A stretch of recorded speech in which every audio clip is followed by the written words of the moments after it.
আসসালামু আলাইকুম। আশা করছি তোমরা সবাই ভালো আছো। আজকে আমরা ষষ্ঠ শ্রেণীর গণিত বইয়ের দ্বিতীয় অধ্যায় দ্বিমাত্রিক বস্তুর গল্প এখান থেকে পৃষ্ঠা নাম্বার 24 থেকে আলোচনা করব। দেখো এখানে বিভিন্ন আকৃতির বস্তু খুঁজি। তো এখানে দেখো টিচার স্টুডেন্টদেরকে বিভিন্ন ধরনের আকৃতি দেখাচ্ছেন এবং ক্লাসের মধ্যে কি কি জিনিস আছে সেগুলো উনি জিজ্ঞেস করছেন। তো স্টুডেন্টরা আনসার করছে যে দেখো বই আছে, টিফিন বক্স আছে। হ্যাঁ, তো এখানেও টেবিলেও কিছু কিছু ছবি রাখা হয়েছে যেগুলো বিভিন্ন ধরনের আকৃতি। তো আজকে আমরা এই আকৃতি নিয়েই আলোচনা করব। দেখো এখানে তোমাদের একটা টেবিল দেওয়া হয়েছে, টেবিলে বিভিন্ন ধরনের বস্তুর আকৃতি দেওয়া হয়েছে যেগুলো দিয়ে আমরা বিভিন্ন জিনিস শিখব। দেখো শুরুতেই দেখে নেওয়া যাক। এখানে দেখো ছবি দেওয়া আছে, অনেকগুলো বিভিন্ন জিনিসের ছবি দেওয়া আছে। তো এটার নাম কি হবে সেগুলো আমাদের এই বক্সগুলোতে লিখতে হবে। তারপরে বাহু, বাহু মানে তো তোমরা জানো, এই যে এটাকে বাহু বলে, একটা লাইন বরাবর যেটা থাকে এগুলো হলো বাহু। তারপরে কোণ, কোণ হলো এই যে দুইটা বাহু যেখানে মিলিত হয় সেখানে একটা কোণ তৈরি হয়। হ্যাঁ, আর তল, তল হলো এই যে বইয়ের উপরে আমরা যে এখানে যে নাম লেখা থাকে এটা একটা তল, বইয়ের নিচে একটা তল, এই যে পাশে আর একটা তল, এখানে বলে তল। আর জ্যামিতিক আকৃতির শেপ, এটা কি ধরনের জ্যামিতিক আকৃতি সেটা আমাদেরকে বলতে হবে। আর এটা দ্বিমাত্রিক নাকি ত্রিমাত্রিক সেটাও আমরা বলবো। হ্যাঁ, তো আসো দ্বিমাত্রিক ত্রিমাত্রিক আমি যখন এটা করব তখন আমি তোমাদের বুঝিয়ে দিচ্ছি। এখানে দেখো প্রথমেই আছে ছবি হলো বই, ঠিক আছে, নাম লিখলাম বাহু 12। 12 কীভাবে হলো? এই দেখো উপরে 4টা বাহু, ঠিক আছে, তাহলে নিচেও 4টা বাহু, 4 4 8। আবার পাশে এই দেখো 1 2 3 আর এই পাশে একটা আছে 4, তাহলে এই যে 4টা, তাহলে 4টা 4টা 8টা আর এই 4টা 12টা, ঠিক আছে। তারপরে কোণ 24টা। এখন দেখো প্রত্যেকটা আমরা এই যে বাহু দেখালাম 12টা, এর প্রত্যেক দিকে দেখো 4টা করে কোণ আছে। তাহলে এই যে উপরে 4টা কোণ, নিচে 4টা কোণ, এ পাশে 4টা কোণ, এ পাশে 4টা, এ পাশে 4টা, আবার এ পাশে 4টা, বইয়ের চারপাশে 4টা আর উপরে 4টা, নিচে 4টা। তাহলে দেখো আমরা তল পাচ্ছি 6টা, এই 6টাকেই তল বলে। এই যে উপরে একটা, নিচে একটা, সেম জিনিস, পাশে এটা একটা তল, এটা একটা তল, আবার পিছনে এদিকেও আছে, আবার এদিকেও আছে, মানে চারপাশে 4টা তল আর উপরে নিচে, তাহলে এই 6টা তল। হ্যাঁ, 6টা তলে প্রত্যেকটা জায়গায় এই যে 4টা করে কোণ হবে, তাহলে 4 6 24টা কোণ, ঠিক আছে। আর এটা একটা আয়তকার ঘনবস্তু, যেহেতু দেখতেই পাচ্ছ এটা আয়তকার। হ্যাঁ, বিপরীত বাহুগুলো সমান, হ্যাঁ, একই সাইজের, তাহলে এটা ঘনবস্তু। এটা বুকটা হলো ঘনবস্তু, ঠিক আছে। ঘনবস্তু মানে সলিড, এটা ভেতরে জিনিস আছে সম্পূর্ণ, আমাদের ভিতরে কিন্তু বইয়ের পৃষ্ঠা আছে। আর এখানে বলা হচ্ছে এটা ত্রিমাত্রিক। ত্রিমাত্রিক কখন হয়? কোনো একটা বস্তুর যদি দৈর্ঘ্য, প্রস্থ আর উচ্চতা এই 3টা জিনিসই থাকে তাহলে সেটা ত্রিমাত্রিক। দেখো বইয়ের কিন্তু দৈর্ঘ্যও আছে, প্রস্থও আছে, উচ্চতাও আছে, তাহলে এটা ত্রিমাত্রিক। আর দ্বিমাত্রিক কোনটা? দ্বিমাত্রিক হলো যেটার দৈর্ঘ্য আছে আর প্রস্থ আছে কিন্তু উচ্চতা নেই, সেটা হলো দ্বিমাত্রিক, ঠিক আছে। আশা করছি তোমরা বুঝতে পেরেছ। এখন দেখো পরে কি দেয়া আছে, একটা পরের ছবিটা দেয়া আছে একটা কাগজ, ঠিক আছে। তাহলে এটার নাম হবে কাগজ। এখন এটার বাহু কয়টা? বাহু তো ইজিলি দেখা যাচ্ছে 1 2 3 4, তাহলে বাহু হবে 4টা। তারপরে কোণ, কোণও দেখো 4টা, যেহেতু বাহু, এই যে 1 2 3 4, 4টা কোণ। তারপর তল, তল কিন্তু এখানে উপরে একটাই, হ্যাঁ, এই যে এটা উপরে এটা একটাই তল। তাহলে এটা কি জ্যামিতিক আকৃতির শেপ? এটা হলো আয়তাকার বস্তু, এটা কিন্তু ঘন বস্তু না, আয়তাকার বস্তু। আর এটা বুঝতেই পারছো এটা দৈর্ঘ্য আছে আর প্রস্থ আছে, এটা কিন্তু উচ্চতা নাই, তাহলে এটা দ্বিমাত্রিক।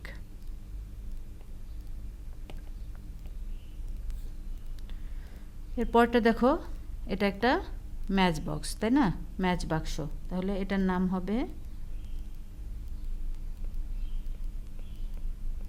ম্যাচ বাক্স, ঠিক আছে। তা এখন এই ম্যাচ বাক্সর সাথে কিন্তু আমাদের দেখো বইয়ের কিন্তু হুবহু মিল, হ্যাঁ, এটারও একই রকম সব কিছু। এটা খোলা আছে, এটা বন্ধ করে দিলে দেখো শেপটা কিন্তু কোনো পার্থক্য নাই, এটারও যা আছে এটারও তাই আছে। তার মানে এটার বাহু 12টা হবে, কোণও 24টা হবে, তলও 6টা হবে, আর জ্যামিতিক শেপও হবে আয়তাকার ঘনবস্তু, আর এটা ত্রিমাত্রিক, ঠিক আছে, যেহেতু দৈর্ঘ্য প্রস্থ সবই আছে। তাহলে এটা কিন্তু আমরা সেম আমরা বইয়ের মতো করেই সবগুলো কমপ্লিট করতে পারবো। আয়তাকার ঘনবস্তু, এটা ত্রিমাত্রিক। তারপরে নেক্সটটা দেখো, এটা একটা স্কেলের ছবি দেওয়া আছে, হ্যাঁ। তো স্কেল দেখো, স্কেল কিন্তু আমরা আবার কি জানি, স্কেল একেবারে ফ্ল্যাট যদি স্কেল হয় তাহলে কিন্তু একদম এটা পেপারের মতোই সব কিছু, ঠিক আছে। কারণ এটা দেখো, এটা আয়তাকার, এটাও আয়তাকার, তাই না। আবার এটারও 4টা বাহু আছে, এটারও 4টা বাহু, এটারও 4টা কোণ, এটারও 4টা কোণ, এটারও তল একটাই হবে। এখন স্কেল আবার কতগুলো আছে, একটু মোটা কাঠের যে স্কেলগুলো এগুলো কিন্তু মোটা হয়, সেক্ষেত্রে তখন কিন্তু আবার এটা একদম বুকের মতো এই একই রকম ফলো করবে, ঠিক আছে। তো আমরা এটা ফ্ল্যাট স্কেল হিসেবে ধরে নিচ্ছি। তাহলে এটা স্কেল, এটা 4টা বাহু, 4টা কোণ, একটা তল, এটা আয়তাকার বস্তু, আর এটা দ্বিমাত্রিক, ঠিক আছে। এখন দেখো এখানে আরেকটা জিনিস দেওয়া আছে, এটা হলো, এটা আমরা পানি ঠিক বোঝা যাচ্ছে না, পানির পট হতে পারে, ফ্লাক্স হতে পারে, ঠিক আছে। পানির পাত্র বা ফ্লাক্স যে কোনো কিছু লিখতে পারো। আমরা যদি এটা ফ্লাক্স লিখি তাহলে দেখো এটার কি কি আছে,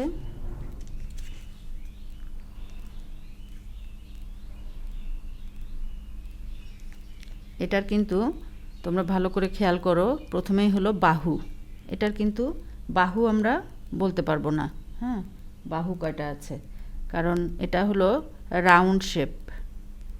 তো এটা এই ধরনের শেপগুলোতে বাহুগুলো দেখো বাহু কাউন্ট করা যায় না, ঠিক আছে। উপরেও এক ধরনের শেপ কার্ভড, এটাও সারফেস রাউন্ড, হ্যাঁ। তাহলে এটা কিন্তু একটা রাউন্ড শেপ, সেই জন্য এটার কোনো বাহু নাই, হ্যাঁ। তাহলে আমরা এটা বাহু ক্রস দিব। তারপরে বাহু যেহেতু নাই, তাহলে বাহু না থাকলে কিন্তু কোণও তৈরি হবে না, তাই না।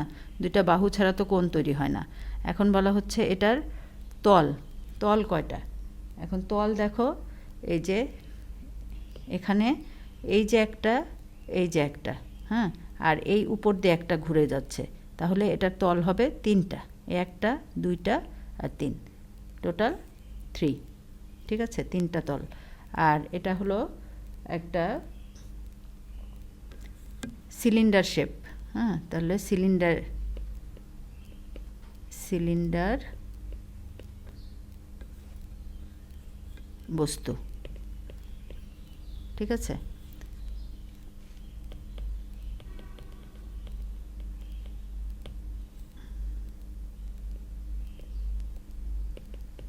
সিলিন্ডারিক বস্তু।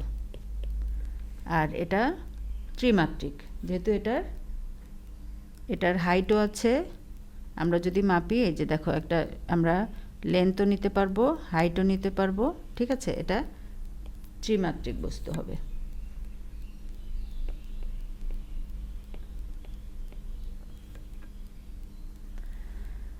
তারপরে দেখো এখানে একটা ছবি দেয়া আছে, হ্যাঁ। তাহলে এটা হলো একটা ছবি, আমরা এটা লিখব ছবি।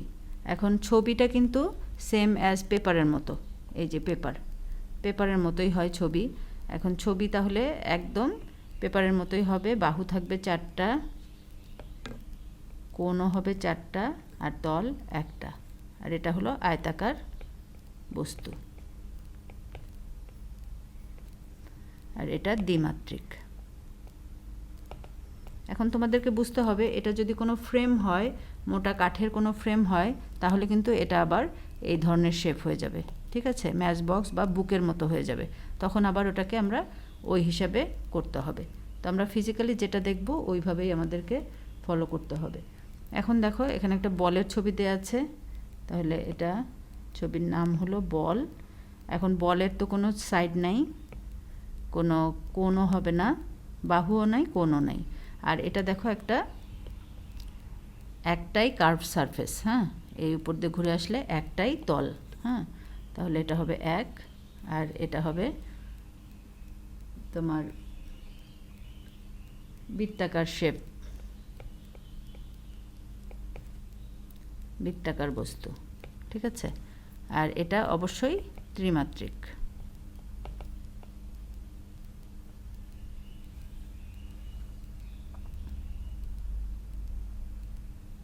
আশা করছি তোমরা সবাই বুঝতে পেরেছো। এখন দেখি আমরা পরেরগুলোতে চলে যাই। এখানে দেখো তোমাদের এখানে দুইজন আলোচনা করছে এই শেপগুলো নিয়ে, ঠিক আছে। বলছে যে এগুলো কোন ধরনের আকৃতি দিয়ে তৈরি। এখন দেখো পেন্সিলটা কিন্তু সামনের দিকে এই ধরনের শেপ, আবার পিছনে রাউন্ড, আবার মাঝখানে আয়তাকার, হ্যাঁ।